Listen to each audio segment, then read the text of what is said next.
14 अगस्त 2005 सुबह का वक्त था। हीलियोस फ्लाइट 522 साइप्रस के लार्नाका इंटरनेशनल एयरपोर्ट से ग्रीस के एथेंस इंटरनेशनल एयरपोर्ट जाने के लिए तैयार थी। सुबह के करीब 9:07 पर फ्लाइट ने उड़ान भरी। उस समय इसमें 115 पैसेंजर और 6 क्रू मेंबर सहित 121 लोग सवार थे और इसे उड़ा रहे थे 58 वर्षीय German contract base pilot Hans Jurgen Merten, जिन्हें कुल 16,900 फ्लाइट आवर्स का अनुभव था। वहीं इनके को पायलट के तौर पर मौजूद थे 51 वर्षीय पैम्पोस चार्लम्स, जिन्हें कुल 7,549 फ्लाइट आवर्स का अनुभव था। वहीं फ्लाइट अटेंडेंट के तौर पर एंड्रियास प्रोड्रोमो कमान संभाल रहे थे। उड़ान भरने के 5 मिनट बाद यानी 9:12 पर प्लेन 12,040 फीट की ऊंचाई पर पहुंच गया और इस ऊंचाई पर पहुंचने के बाद ही अचानक प्लेन में एक अलार्म बजने लगता है। जब इस अलार्म की जांच की गई तो पता चला कि ये take off configuration warning alarm था, जिसे देखने के बाद दोनों पायलट हैरान हो गए। और वो इसलिए क्योंकि take off configuration warning alarm तब बजता है जब प्लेन ग्राउंड पर होता है और उड़ान भरने के लिए तैयार नहीं होता। ऐसे में 12,000 फीट की ऊंचाई पर इस अलार्म के बजने का मतलब दोनों पायलट को समझ ही नहीं आ रहा था। स्थिति की गंभीरता को भांपते हुए उन्होंने एटीसी यानी एयर ट्रैफिक कंट्रोल से संपर्क साधना ही उचित समझा। फिर उन्होंने तुरंत ही एटीसी से संपर्क कर उन्हें बताया कि उनके विमान का take off configuration warning alarm बज रहा है। पायलट एटीसी को ये सब बता ही रहे थे कि इतनी ही देर में प्लेन के कॉकपिट में मौजूद कंट्रोल पैनल पर कई सारे अलार्म एक साथ बजने शुरू हो गए और इन अलार्म्स की आवाज के कारण पायलट्स की आवाज एटीसी तक पहुंचना भी बंद हो गई। साथ ही प्लेन का मास्टर क्वेश्चन अलार्म भी बजने लगा था,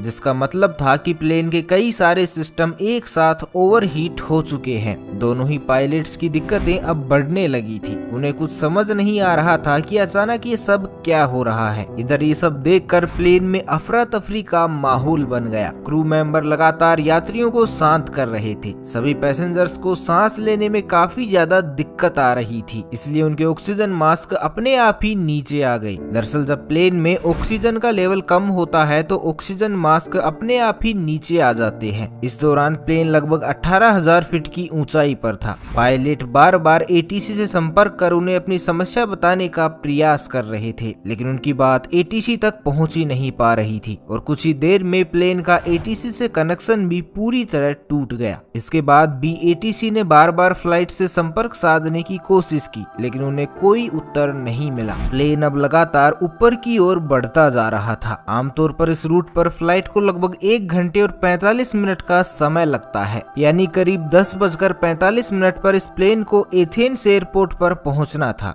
9:23 पर प्लेन 34,000 फीट की ऊंचाई पर पहुंच चुका था। इसके बाद 9:37 पर यह विमान एथेंस के फ्लाइट इंफॉर्मेशन रीजन में पहुंच गया। 10:12 से 10:50 तक एथेंस एटीसी यानी एथेंस एयर ट्रैफिक कंट्रोल की टीम रेडियो कॉल्स के जरिए इस प्लेन से संपर्क साधने की कोशिश करती रही, लेकिन उन्हें कोई जवाब नहीं मिला। अब 10:45 हो चुके थे और इस समय प्लेन को एथेंस इंटरनेशनल एयरपोर्ट पर लैंड करना था, लेकिन प्लेन का अभी तक कुछ अता पता नहीं था। कुछ अनहोनी की आशंका के चलते ग्रीस अधिकारियों ने तुरंत ही अपने 2 सबसे बढ़िया F-16 फाइटर जेट को इस विमान को ढूंढने के लिए भेजा। कुछ ही देर में इन फाइटर जेट्स ने हीलियोस फ्लाइट 522 को ढूंढ लिया। इनमें से एक फाइटर जेट उड़ते उड़ते इस विमान के बहुत करीब आ गया था, ये देखने के लिए कि अंदर आखिर चल क्या रहा है। तो इस फाइटर जेट पायलट ने देखा कि प्लेन के अंदर को पायलट की सीट पर कोई बैठा हुआ है। वहीं मेन पायलट अपनी सीट पर सिर नीचे करके बेसुध हालत में पड़ा हुआ है। फिर ये फाइटर जेट पीछे गया और अब इसने पीछे वाली खिड़की से प्लेन के अंदर के हालात का जायजा लिया। लेकिन फाइटर जेट के पायलट के लिए हैरानी की बात तो ये थी कि अपने बराबर में 2 फाइटर जेट्स के उड़ने के बावजूद किसी भी पैसेंजर्स ने मुड़कर उनकी तरफ नहीं देखा। किसी भी पैसेंजर की तरफ से उन्हें उन्हें कोई भी रिएक्शन नहीं मिला। तभी लगभग 11:49 पर फाइटर जेट्स के पायलट्स ने देखा कि एक शख्स प्लेन के कैबिन से होकर कॉकपिट की तरफ जा रहा है। कुछ ही सेकंड्स में ये शख्स प्लेन की पायलट सीट पर बैठा हुआ दिखाई दिया। कॉकपिट में बैठे इस शख्स को देखकर फाइटर जेट्स के पायलट ने इसे इशारा कर स्थिति के बारे में जानना चाहा। ये शख्स भी उन फाइटर जेट्स के पायलट्स को कुछ बताना चाह रहा था, लेकिन वो कुछ बोल ही नहीं पाया। तभी लगभग 1 मिनट बाद 11:50 पर प्लेन के लेफ्ट इंजन ने काम करना बंद कर दिया और प्लेन लेफ्ट साइड से झुककर तेजी से नीचे की ओर गिरने लगा। पायलट सीट पर बैठा वो शख्स इसे कंट्रोल करने की कोशिश तो कर रहा था, लेकिन वो इसे कंट्रोल कर ही नहीं पा रहा था। ठीक 12 बजे प्लेन के राइट इंजन ने भी काम करना बंद कर दिया। प्लेन का कंट्रोल अब पूरी तरह से खो चुका था। 12:04 पर प्लेन एथेंस से लगभग 40 किलोमीटर दूर ग्रामेटिको की पहाड़ियों में जाकर क्रैश हो गया और इसके क्रैश होने के साथ ही इसमें सवार क्रू मेंबर समेत सभी 121 लोगों की मौत हो गई। दोस्तों, एक बार महसूस कीजिए उस पल को जब 121 यात्रियों से भरा ये प्लेन जब पहाड़ से टकराया होगा तो क्या गुजरी होगी उन फाइटर जेट्स के पायलट पर, जिन्होंने लोगों को अपनी आंखों के सामने जाते हुए देखा होगा और वो इनके लिए कुछ भी नहीं कर पाए होंगे।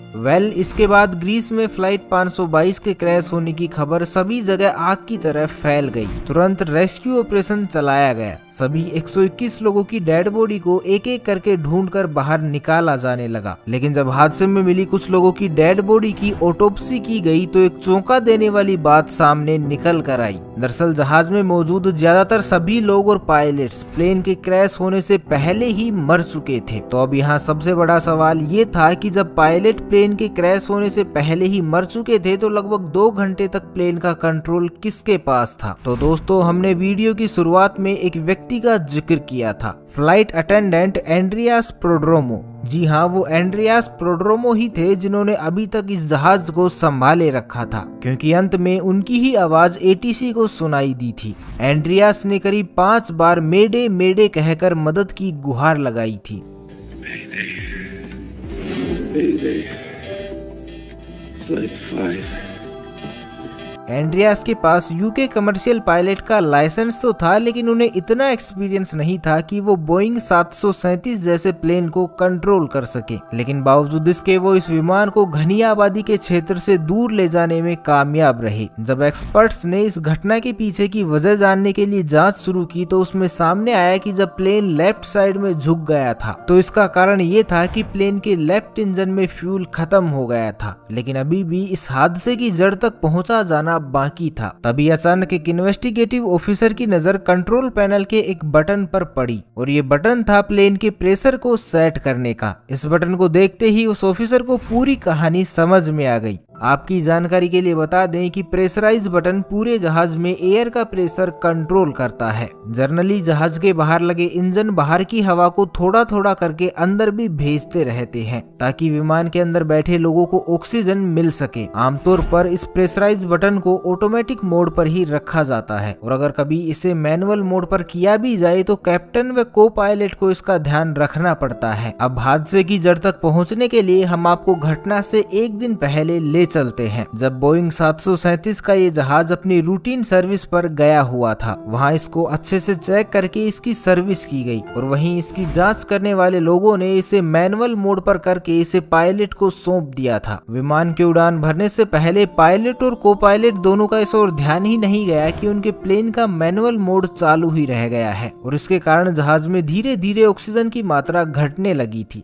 जिसके कारण विमान में बैठे सभी यात्रियों को बेचैनी होने लगी। और जब कॉकपिट में बैठे पायलट्स को ये अलार्म सुनाई दिए तो उन्होंने इसके पीछे का कारण जानना शुरू किया, लेकिन एक बार के लिए भी उनका ध्यान इस ओर गया ही नहीं कि प्लेन का प्रेशराइज बटन ऑन ही रह गया है। इस वजह से कॉकपिट में भी ऑक्सीजन का लेवल घट गया था, जिसके कारण दोनों पायलट बेहोशी की हालत में जाने लगे थे। विमान के अंदर ऑक्सीजन मास्क तो सभी यात्रियों को मिल चुका था, लेकिन कॉकपिट में ऑक्सीजन मास्क अपने आप नीचे नहीं गिरते, जिस कारण से दोनों पायलट बेहोश हो गए। साथ ही प्लेन में मौजूद यात्री और क्रू मेंबर भी अब एक एक करके बेहोश होने लगे थे, क्योंकि इनकी पैसेंजर सीट के ऊपर लगा ऑक्सीजन मास्क केवल 12 मिनट तक की ही ऑक्सीजन दे सकता था और ऑक्सीजन न मिल पाने के कारण सभी लोग धीरे धीरे दम तोड़ रहे थे। प्लेन अब ऑटो पायलट मोड पर ही एथेंस की तरफ बढ़ता जा रहा था। एक समय ऐसा आया जब प्लेन में मौजूद सभी सदस्यों ने दम तोड़ दिया, केवल एक जने को छोड़कर, और ये थे फ्लाइट अटेंडेंट एंड्रियास प्रोड्रोमो। अब आप भी यही सोच रहे होंगे कि आखिर एंड्रियास इतने लंबे समय तक कैसे जीवित रहे। तो आपको बता दें कि एंड्रियास एक स्कूबा डाइवर थे, और क्योंकि स्कूबा डाइवर अपनी सांसों को लंबे समय तक रोक पाने में सक्षम होते हैं, इसलिए वो अब तक जिंदा रहे। लेकिन ऑक्सीजन प्रॉपर न मिलने के कारण अब उनकी भी हालत खराब हो चुकी थी। लेकिन जैसे तैसे करके वो कॉकपिट तक पहुंचे और प्लेन को कंट्रोल करने की कोशिश करने लगे। लेकिन एथेंस तक पहुंचते पहुंचते ये प्लेन यात्रियों की जगह उनकी लाशों से भर चुका था। एंड्रियास अंत तक प्लेन को कंट्रोल करने की कोशिशों में लगे रहे, लेकिन दुर्भाग्यवश वो इसमें सफल नहीं हो सके और अंततः प्लेन पहाड़ियों में जा टकराया और इसमें सवार सभी 121 लोगों की दुखद मौत हो गई।